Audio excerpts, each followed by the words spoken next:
Anjo Iliana nakakasuhan na ni Tito Soto. Naku po, eto na nga. Parang kanina lang upload ko, pinangalanan na yung kabit na tinutukoy ni Anjo Iliana. Ngayon, si Anjo Iliana kakasuhan naman na. Naku po. At ito, Anjo Iliana, binara si Auntie Claire. Buta ta si Auntie Claire kay Anjo Iliana. So kakasuhan din ba ni Auntie Claire si Anjo Iliana? Naku po. Kaso-kaso na to. So syempre, alam naman na natin yung pinagmulan.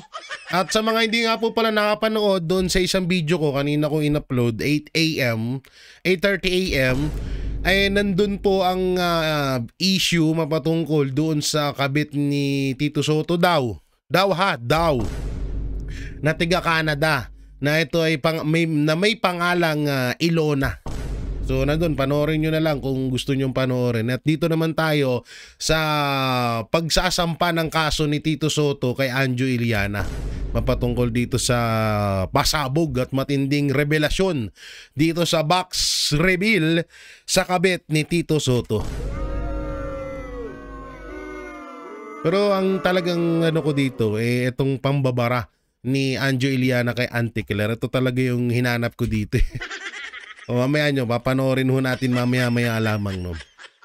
So syempre, maiba naman tayo bago muna tayo mapunta doon. Dito muna tayo mapunta sa sinabi ng isa sa mga artista na si Dennis Trillo na sana dinonate na lang natin yung mga binayad natin sa tax. Totoo naman, no? Oo, ba't kaya hindi na lang ibigay natin kay Pangulong Duterte? Ay, Pangulong Duterte, kay Pangulong Marcos, no? Halimbawa, magbabayad tayo ng tax. Dapat inaabot na natin rekta kay rekta na sa bank account ni Marcos Jr. O kaya ni Martin Romualdez, no? Para maganda. 'Di ba? Dapat ganun na lang gawin natin eh. Dapat ganun na lang gawin natin. Pag nagbayad tayo ng tax, irekta na lang natin sa bank account ni Martin Romualdez, ni Saldico, at ni Pangulong Marcos Jr. Yun na lang siguro gawin natin. May punto ka dito, Dennis Trillo. Kaysa naman pupunta pa tayo doon sa napakalayo, 'di ba? Magpipila pa tayo, magbabank transfer pa tayo, magbabayad tayo ng tax. Hindi katulad yan, hihingiin lang natin kay Auntie Claire yung bank account ng juwa niya na si BBM. Tapos isisinda natin yung tax natin doon, no? Mas okay nga yun. Ay, nako po. So, eto pa isa. Eto, grabe to. Hindi, mamaya na. Dito tayo. Yan, no? Eto ang pinakamalupit dyan. Walang mga diskaya kung walang Saldico. Totoo. Walang Saldico kung walang Martin Romualdez. At itong pinakamalupit, walang Martin Romualdez kung walang Bongbong Marcos Jr. Putang ina, real talk to, guys. Real talk na real talk to. Ito yung sinasabi namin na paulit-ulit na ang nangyayaring pagnanakaw sa gobyerno ay parang katawan ng ahas. Ang ulo ng ahas na yon, ang ulo ng nakawan sa Pilipinas ngayon, ay ang Malacanang at ang Kongreso. Ang katawan nito ay DPWH at ang buntot nito ay ang mga kontraktor. Yan ang totoo. Katulad lang ho nito. Walang mga diskaya kung walang Saldico. Walang Saldico kung walang Martin Romualdez at higit sa lahat walang Martin Romualdez kung walang Bongbong Marcos. Ubo pa more. Napakaliwanag ho nito, no? Nung ipinapakita natin dito, mga banateros, mga kabiyaya. Talagang ito ang lehitimong katotohanan na kung wala si Marcos Jr., kung wala si Marcos Jr., hindi makakapagnakaw si Martin Romualdez. Kung wala si Martin Romualdez, hindi makakapagnakaw si Saldico. At kung wala si Saldico, hindi makakapagnakaw si Diskaya. Sino kaya gumawa nito? Ang galing nito, palakpakan natin, ha? Ayos to, ha? O kayo ba, mga banateros? Hindi ba sumasang-ayon ba kayo dito sa litratong ito? Ako, 101%. Sumasang-ayon po ako dito, motherfucker. At eto ba, meron ba tayo dito? Eto, sabi niya, hanggang ngayon, madalas pa rin akong nakikipag-usap sa aking ama. Ay, grabe ka na talaga, Marcos. Ang lakas ng toyopak mo.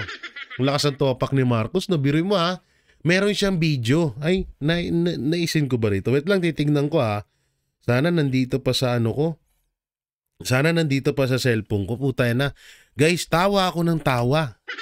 Tawa ako ng tawa na parang ang nangyari, gusto niyang mag-adjust yung bagyo sa atin. Gusto niya na magkaroon ng schedule yung bagyo kapag papasok sa Pilipinas. Sabi ko, anong klaseng utak ka meron? Wala na ata, nabura ko na. Sayang, pero sinabi niya talaga yun, guys. Mga banatero, sinabi niya yun. Na dapat daw, eto daw kasing bagyo ngayon, wala na daw schedule pag pumapasok sa bansa natin. Putay na, kailan ba nagkaroon ng pag-asa nga walang schedule eh. Pag-asa nga hindi alam kung kailan pumapasok ang bagyo. 'Di ba? Hindi nila alam kung kailan o anong oras. Itang na ikaw gusto mo magbigay ng schedule yung bagyo sa iyo, lakas ng tama mo, pre. Ang tindi mo. Ang tindi mo doon. Iba ka sa pagkabangag ng iba. Ito yung sinabi ni Attorney Rowena Guansong. Tanong ko lang sa mga adik. Kapag mabuwabatak kayo, ay nakakausap nyo rin ng tatay nyo.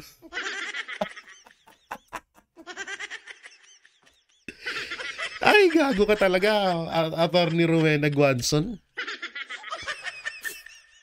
Tanong ko rin kaya dito sa amin yan. Ang dami din dito eh. Dito sa Tagaytay may mga paglalabas ako ng bahay, may mga nag-aabutan dun sa dun sa baba Oo, minsan nandito ako sa rooftop, tanaw na tanaw ko eh, nasa tuktok kami ng bundok eh. Tanaw na tanaw ko eh. Nag-aabutan na naman yung mga walang ya dun sa sulok oh. Hindi, tatanong ko yan sa mga adik. Baka nga talaga baka nararanasan talaga nga nila yan, no? Na kapag suminghot, makakausap nila yung mga mahal nila sa buhay na namayapa na. Hayop! Eto naman. Eto malupit, 'di ba? Ngayon dito, may katanungan tayo dito kay Brownie Boys. Ang katanungan natin, maniniwala na ba kami, General Browner, na yung 15 billion ghost project ng AFP ay totoo? Ako'y nagtatanong lamang yung 15 billion na ghost project ng AFP, totoo po ba yun? Kasi dito, sabi mo, ang utos ng ating Pangulo, mayroon junior na Pangulong Marcos Jr. ay dapat nating kayanin, lumaban at panatiliing ang ating puwersa. Ang ating puwersa sa loob ng higit mababa sa 20 hanggang 30 na araw. Alam mo, Browner, kung gusto mo magpakamatay, kung gusto nyo ng gera ni Marcos Jr., kayo na lang. Huwag nyo na kaming idamay. Gera pala gusto nyo, hindi kayo na lang. Ba't kailangan nyo pa kami idamay na yupak ka?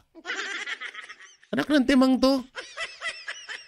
Kailangan maghanda kami. Maghahanda kami, oo. Maghahanda kami ng pagkain at pupunta kami ng Davao.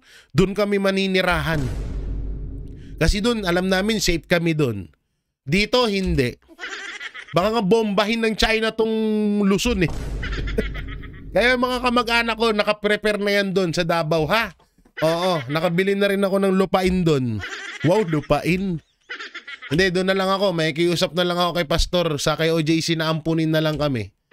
Total, naging naman tayo, mga mababait naman mga tao doon. Malawak naman doon sa kay OJC compound. Doon na lang kami maninira, at least doon, safe kami doon. 'Di ba? Safe na safe kami doon. Kaysa naman dito. Tangin ng tong hype na to, ano nang pumapasok sa utak nitong dalawang to. Masyado mong sinasamba si Marcos Jr., masyado ka nagpapaniwala, hindi mo iniisip yung kapakanan ng mga Pilipino. Ngayon, doon kami nagtataka na bakit parang saludong-saludo ka at paniwalang-paniwala ka kay Marcos Jr. Totoo ba yung yung 15 billion ghost project ng AFP? Tanong lang. Nagtatanong, walang masama magtanong. O eto, sabi dito kay Brownie, Hoy Brownie, gera ang hanap mo? Sino ang kalaban? Ang China? Alamin mo ang China. Mas may wait lang, lakayan natin. Ito na naman tayo sa makitid na hindi natin makita masyado eh. Eto, sino ang kalaban natin? Ang China? Alamin mo ang China, mas may hinahanda na mga missiles para sa lahat ng EDCA sites. May nakatutok na missile sa Malacanang, isang hypersonic missile na itira sa Manila. Pulbos lahat ng tao dito. Walang 30 days dito. Minuto lang, wala na tayo. Kaya Brownie, wag kang magyabang. Ang layo ng Pilipinas sa high technology ng China. Puta na, basag dun si basag dun si Brownie Boys wala ang Pilipinas sa high technology ng China. And they can produce 400,000 missiles a week. Kaya tayong paputukan ng missile every 5 seconds. Kaya Brownie, wag kang maghamon at ihamak ang bansa kasi wala tayong kalaban-laban sa lakas ng militar ng China. Tapos ikaw at ang amo mong bangag at ang mga alipores lipad kayo sa Amerika, wasak na ang Pilipinas. Who das ka? Ang ina, basag ba? Basag si Brownie Boys. Hindi, pero ito real talk yun Puta na, pag nagkagera dito sa Pilipinas, akala nyo na andyan sila? Si Marcos, akala nyo nasa Pilipinas yan? Sa laki ng ngayon, sa laki ng tawag dito, sa laki ng pera na ninakaw nila, magsisiliparan na yan. At para matabunan yung nakawan sa Pilipinas, magpapagera na lang kayo? Ulul!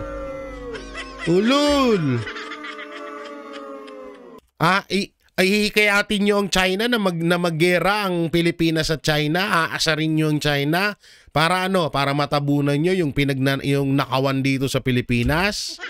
Kasi kapag nagkaroon ng gera, wala na tong issue sa nakawan ng flood control, tandaan nyo yan. Kaya tigil-tigilan nyo kami wag ganun Putang na, kung gusto nyo magpakamatay kayo, ipunin nyo lahat ng adik sa Pilipinas, ilaban nyo sa China. Kaming mga matitinong tao, wag nyo kaming idamay dyan. Siraulong tong mga to. Gago ka ba? Wala, imbis na nananahimik yung mga buhay namin, gusto nyo magkagera. Hirap na nga yung tao sa bilihin sa taas ng bilihin Magigera pa. Hindi nyo nga masolusyonan yung corruption What if pa pagtapos ng gera, masusolusyonin nyo na ibalik sa dati ang Pilipinas? Gago ba kayo? Gago ata kayo O eto na, dito na tayo sa topic natin Pang yon? Pang TikTok. Pang FB Reels yung mga ginagawa ko sa unahan O diba? Mindset ba? Mindset. O dito na tayo sa pangsupalpal ni Anjo Iliana kay Auntie Claire. Panoorin natin. Auntie Claire, punta tayo sa sinabi nyo na ako daw po ay sabi niya walang karapatan. Wala daw akong karapatan na sabihin na magpa-hair follicle test si Presidente PBBM at parang nagalit kayo sa akin. Unang-una, Madam Claire Castro ay it is the right of every Filipino to be heard. Wait lang, may narinig ako Madam Third Class, tama ba yung rinig ko? Sabihin na magpa-hair follicle test si Presidente PBBM at parang nagalit kayo sa akin. Unang-una, Madam Claire Castro. Oo nga no, Madam Third Class. Putangin na, third class ka lang pala.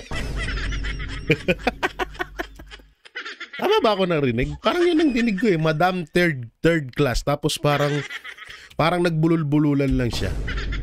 Okay. Yeah. It is the right of every Filipino to be heard. Diyan sa gobyerno, it is our right na pakinggan niyo po kami. Yung sa akin lang naman is a simple suggestion, Attorney Claire. Hindi pa ako nakikipag-away kasi alam niyo, Attorney Claire Castro, manood po kayo ng mga lumalabas sa social media. Anong lumalabas?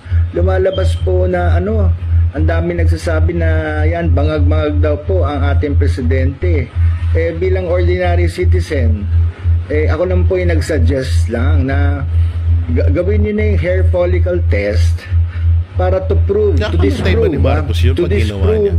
dun sa mga accusations kay Presidente. Pinagtatanggol ko nga si Presidente dito kahit BP Sara ako, pinagtatanggol ko si Presidente Marcos dito kasi po nakakairita na sa tenga, nakakahiya na sa ibang bansa na meron silang notion or hinala na baka nagagamit ang Presidente natin. With that hair follicle test, that will disprove every accusation, every hinala na gumagamit ang atin na presidente. Ang ganda nun, palakpakan. Ang ganda nun sinabi ni Anjo na yun. Dito ko siya kakampihan. Oo, dito ko siya kakampihan sa sinabi niya kay Auntie Claire na talagang, alam mo yun, na kailangan niyang patunayan sa taong bayan at sa sarili niya na mali yung mga binibintang sa kanya. Diba? Tsaka totoo yun, nakakahiya. Sa totoo lang, nakakahiya tayo sa ibang bansa. Biruin mo ang ibang bansa, ang tingin kay Marcos Jr. is drug addict. Na hindi mapatunay-tunayan ni Marcos Jr. na hindi siya addict. No, hindi mapatunayan ni Marcos Jr. na hindi siya addict. Ayaw niya magpa-hair follicle test. Ewan ko, baka pag nabunutan siya ng buhok, para siyang si Samson na manghihina. Ganon siguro. Ganon siguro yung epekto kay Marcos Jr. pag napuputulan ng buhok. Siguro pag nagpapagupit si Marcos Jr. sa barbero, inuuwi niya. Inuwi niya yung buhok. Kasi baka i-hair follicle test Hindi kaya gano'n, no? Simula nung na-issue si Marcos Jr., puta na, ginto pala buhok niyan Ginto pala buhok ni Marcos Jr., no? Sarap kumuha ng isa, tapos ibenta mo, tapos hair follicle test mo kay Marcos Jr. yan. Alam nyo, dito sa opinion ni Anjo Iliana, wala akong masama doon. At kahit naman din sinong mga ordinaryong Pilipino, basta ikaw ay Pilipino, wala pong kung masama na mag-suggest ka na magpa-drug test or magpa-hair follicle test etong si Marcos Jr. Una-una, bakit ba naging presidente si Marcos Jr.? 'Di ba? Dahil sa pamamagitan ng boto ng taong bayan. Kaya yung bumoto sa kanya is may kahilingan na magpa-hair follicle test siya, dapat niyang gampanan yun para matapos na yung issue na to. Kahit din naman din kami, Banateros Brothers, na rin kami na, naiirita na rin kami na paulit-ulit na maririnig namin bangag-bangag-bangag, bangag-bangag-bangag. Hindi nga matatapos yan hanggat hindi pinapatunayan ni Marcos Jr. na hindi siya drug addict. At eto pa ang katanungan dyan. Auntie Claire, ano ba ang sapat na ebidensya mo na bakit galit na galit ka kapag inuutusan ng isang tao na magpa-hair follicle test etong si Marcos Jr.? May sapat ka bang ebidensya na hindi talaga addict si Marcos Jr.? Paano mo nalaman? Paano mo nalaman na hindi nga nagpapa-hair follicle test si Marcos Jr.? Paano yun? Paano nangyari yun? Auntie Claire, ano ba? Tama na yan. Hindi, jowa mo ba? Ate Claire, yung totoo, ikaw ba talaga ang tunay na kabit ni Marcos Jr.? Tangina. Ano? Ate Claire, yung totoo, aminin mo sa amin, kaya ibulong mo i-chat mo sa akin. Ibulong mo sa akin. May relasyon ba kayo ni Marcos Jr.? Kasi parang iba na yung iba na kasi yung dating mo ng ng pagtatanggol kay Marcos Jr. Parang lahat na lang eh. Pag sinabihan si Marcos Jr. na mabaho brief, parang magagalit ka. Hindi nga, Taylor. Aminin mo, girl. Naalala ko si Manong Chabit. Girl! Girl, aminin mo, girl. In love ka ba kay Marcos Jr., girl? Ikaw ba ang the second lady? Putang na, first time in history of the Philippines yan na ang presidente ay hindi lang na siya ay hindi lang may first lady kundi may second lady ba? Ikaw ba ang second lady ni Pangulong Bongbong Marcos? Wala naman yung problema, di ba? Kung aaminin mo sa amin. Ika nga ni Tatay Digong, kung ano bang gagawin mo dito sa dala-dala mo, hindi naman to ditanggal. Di ba? Kung napapamahal ka na kay Marcos, wala namang problema. Di ba? Wala namang problema yun kung talagang parang tawag dito, na nahuhulog na ang iyong kalooban kay Marcos Jr. Hindi kami hahadlang doon. Baka nga masuportahan ka namin at baka kayo pang dalawa ang tumalo sa history at sa kasaysayan ng Aldab.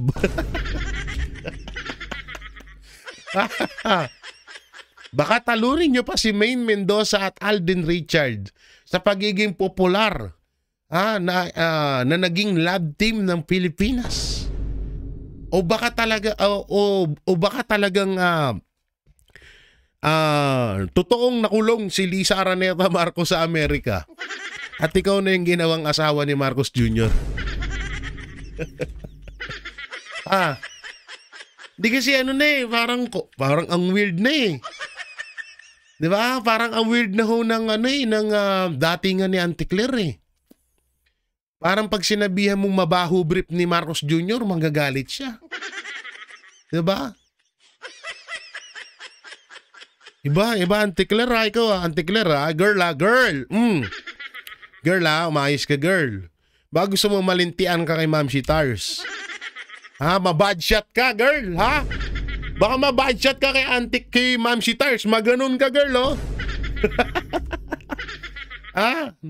Napanood mo yung interview ni Ma'am Shitars kay Katunying? Na-bad chat siya kay BP Sara. Bad chat yan sa akin. Huwag mong antayin yung girl, ha? Huwag mong antayin yun. Mambabad chat ka, girl. Tanggal ang bilyones na pondo mo. Ay, sorry. Nadulas ako, guys. Nadulas. Dapat di ko sinasabi yung 2 billion ba? Putang ina, yun na naman. Nadulas na naman ako. 2 billion na. Ay, naku po. Alam nyo, Auntie Claire, hanggat hindi nyo tinatapos yung issue na yan sa hair follicle test na yan, walang mangyayari dyan. Walang mangyayari dyan. Sa totoo lang. At dahil nga, no, kagaya ng sinabi ni Atty. Rowena Guanzo, nasa na ba yun? Kagaya ng sinabi ni Atty. Rowena Guanzo, na tanong ko lang sa mga adik, kapag ba bumabatak kayo, ay nakakausap nyo rin ba ang tatay nyo? Ito yung kasagutan dyan. Ito yung kasagutan dyan. Kalamidad, sinisi sa pagdami ng Pilipinong nagugutom. Ang ina. Basahin natin. Sinisisi ng palasyo na sa sunod-sunod na kalamidad ang pagtaas ng gutom matapos lumabas sa SWS survey na 22% na ng mga pamilyang Pilipino ang nakakaranas ng gutom. Putang inang ina. Akala ko ba okay yung ekonomiya natin? Akala ko ba okay ang lahat dito sa Pilipinas, Auntie Claire? Ano na naman ito pinagsasabi mo? Saka bakit may panibagong paninisi na naman kayo? Anak ng teteng ka naman, Auntie Claire, oh. Grabe ka naman, Auntie Claire, oh. Wala ka nang masisi? Pati yung kalamidad, sinisi mo na. Kung si Marcos Jr., sinisisi yung bagyo, bakit hindi nag-i-schedule pag lumapag sa Pilipinas? Putang ina, yung kalamidad, sinisi mo dahil maraming nagugutom na Pilipino. Iba talaga kayo. Talagang tinadhana kayo. Hayop tong dalawa na to, no? Tandem na tandem ang puta.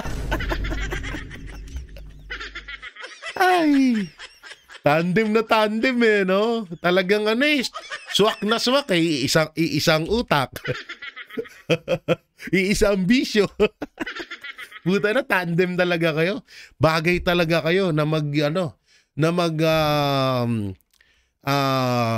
magmahalan hanggang sa walang wakas. Bakit nga ba ang nguso pag gumihit-hit na ay tumatabing ipagkaliwa? Ay, sorry. Napakanta tuloy ako. In love ako. Inikilig ako sa love team ni Attorney Claire Castro tsaka si Marcos Jr. Ano kayang pakiramdam ni Ma'am Shitars na parang asawa na ang turing ni Auntie Claire kay Bongbong Marcos? Hindi ka nang gagaliti sa galit yun. Sa bagay, may puno naman daw. Gets nyo?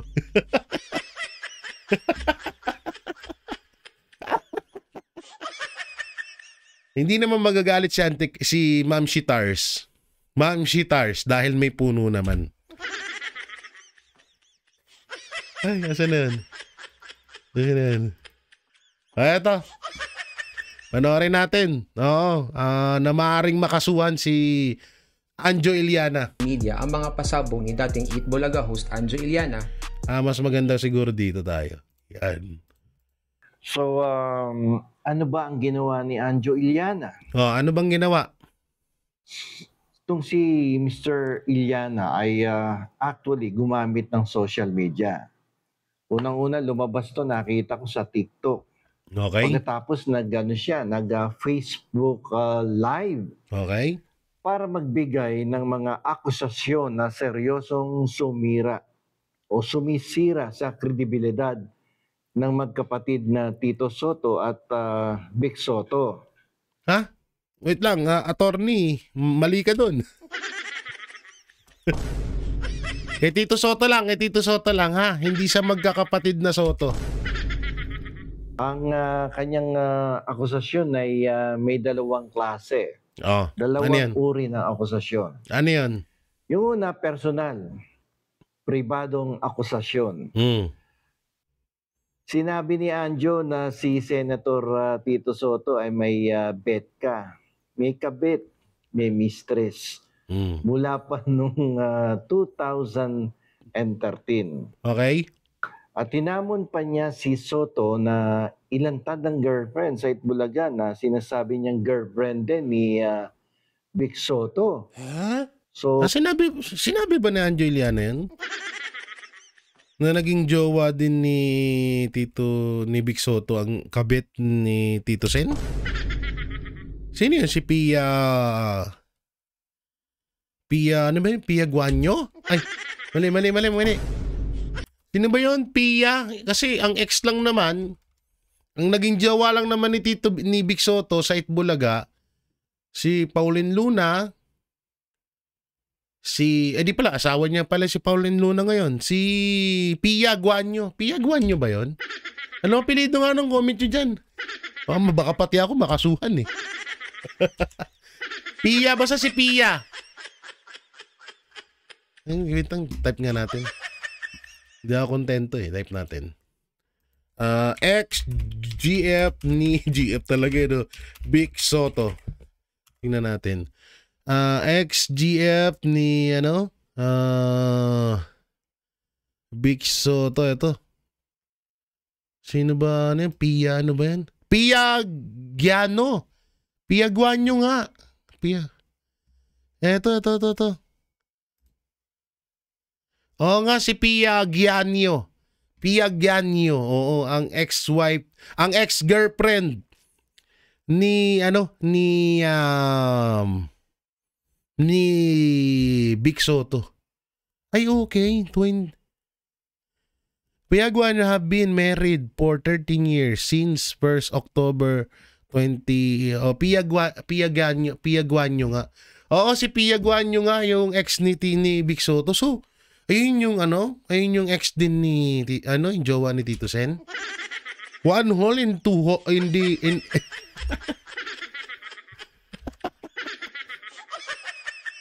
one hole in the two hot dogs. Sorry, bastos ang bunganga mo, Jay Guevara.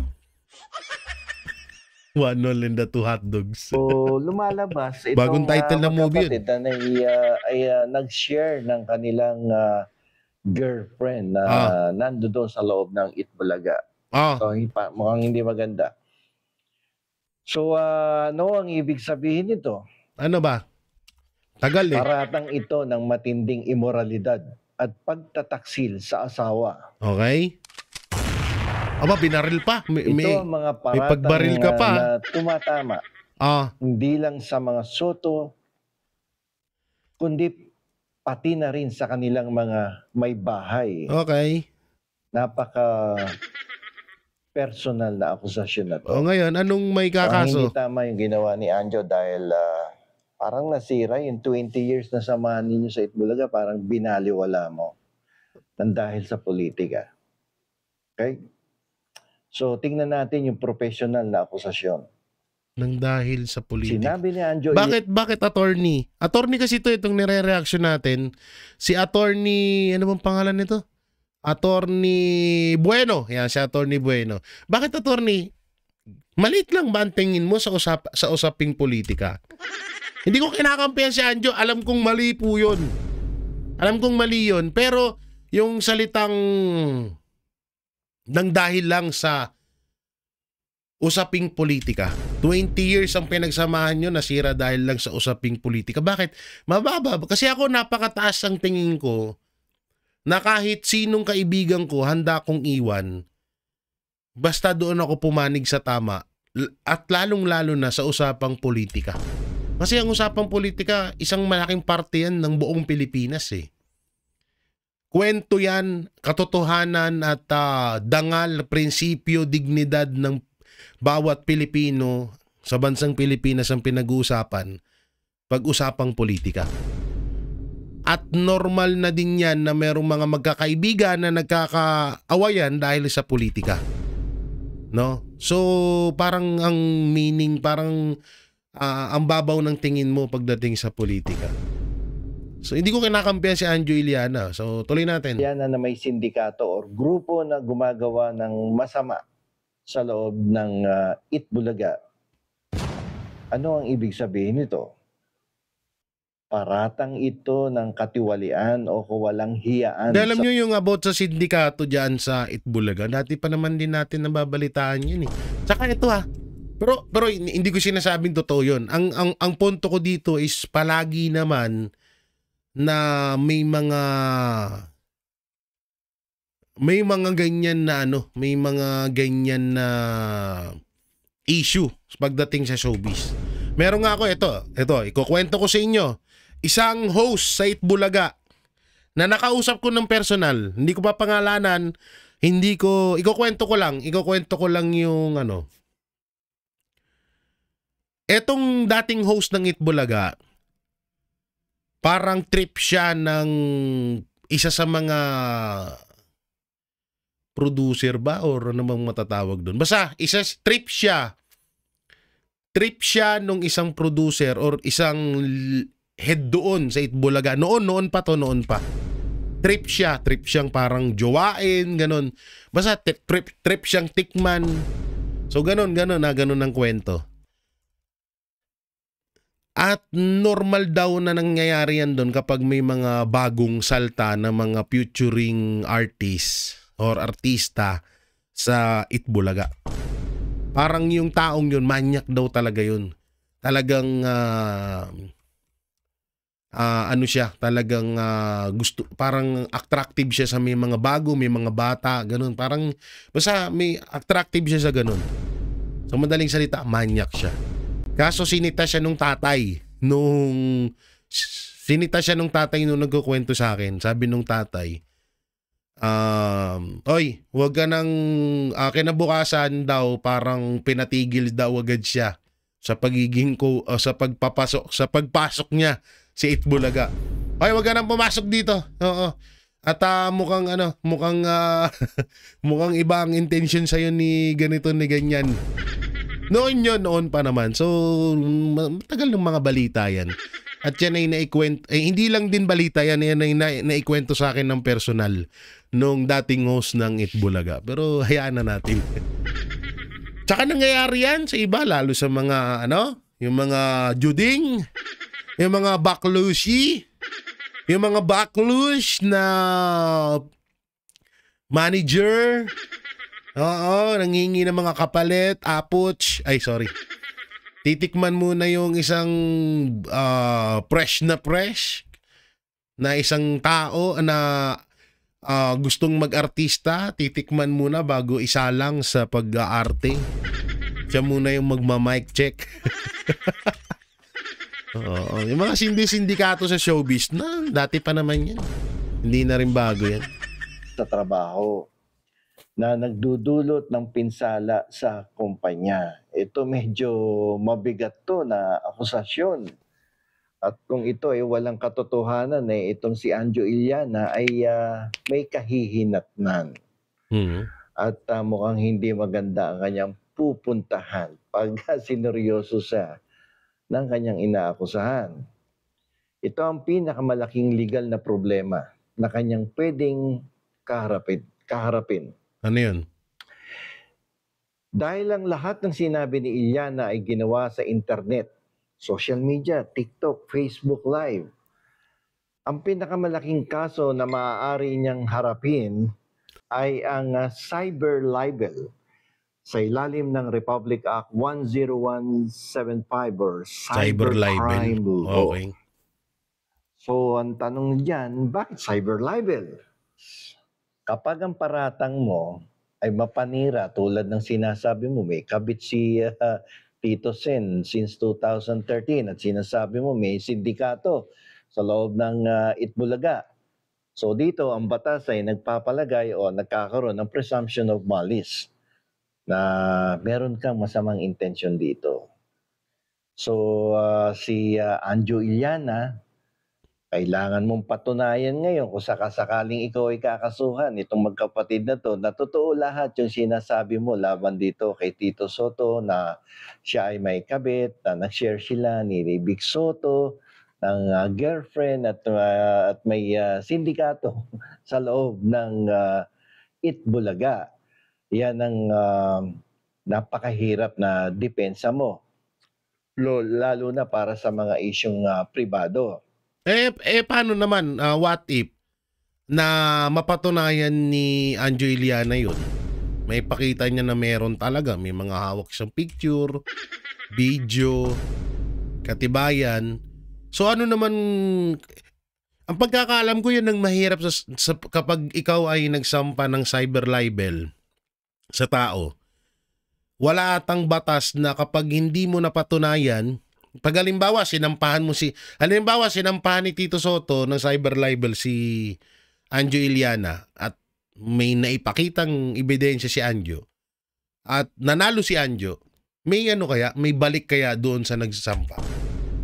Pagkakaalam ko wala, no?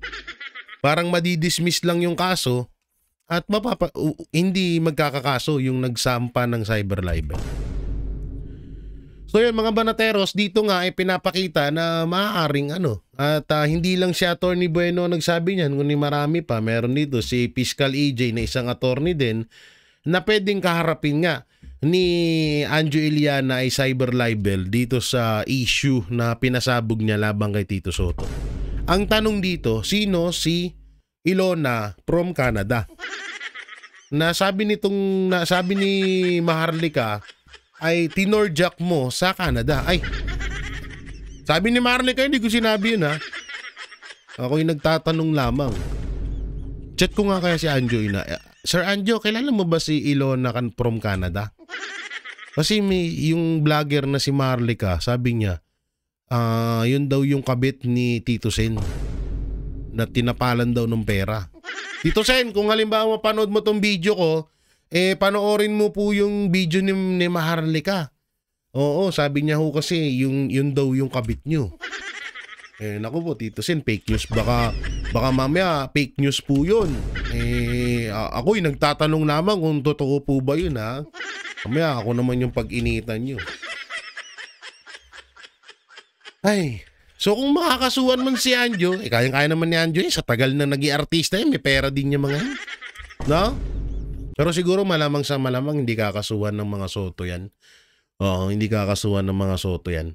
At hindi rin naman nila siguro papalawakin na tong issue na to. Baka lang talaga nagkaroon ng tampuhan etong si Tito Sotto at Anjo Iliana kaya humantong na sa ganito. Ngayon, kung totoo man na may kabit talaga si Tito Sotto, sa totoo lang hindi na po bago yan sa mga politiko eh. Hindi na rin bago yan sa mga artista. Una-una, may mga pera yung mga yan.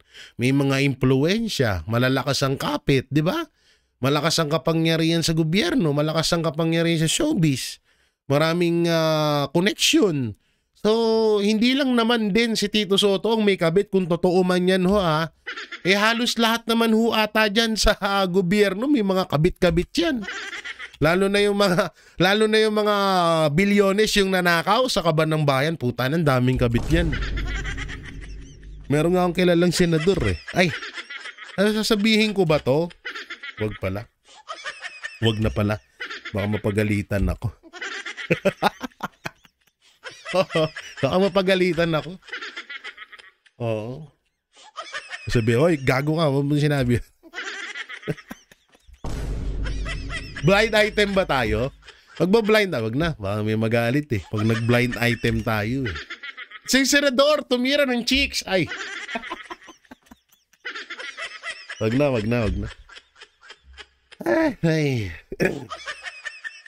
So yan mga manateros, mga kabiyaya, pong may kukomento nyo ho dito sa pagsupalpal ni Anjo Iliana kay Auntie Claire mapatungkol ho doon sa hair follicle test ni Marcos Jr. at dito sa maaaring sampahan or maaaring pagsampa ng kaso ng mga Sotto dito kay Anjo Iliana mapatungkol dito sa kabit-kabit revelasyon pasabog ni Anjo Iliana. Comment nyo lang po dyan sa baba ang inyong opinion at ating babasahin yan. At syempre, don't forget to like, share, comment, and subscribe sa ating YouTube channel.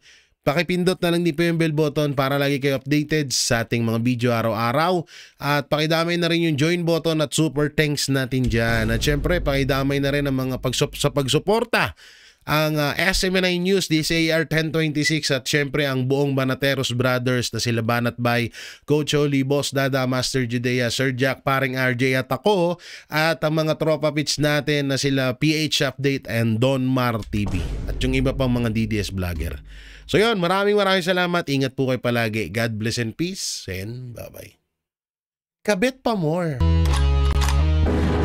Yan ang Banateros, walang inuurungan. Pag tama palakpakan, pag mali ay babanatan. Yan ang Banateros, boses ng ordinaryong Pilipino.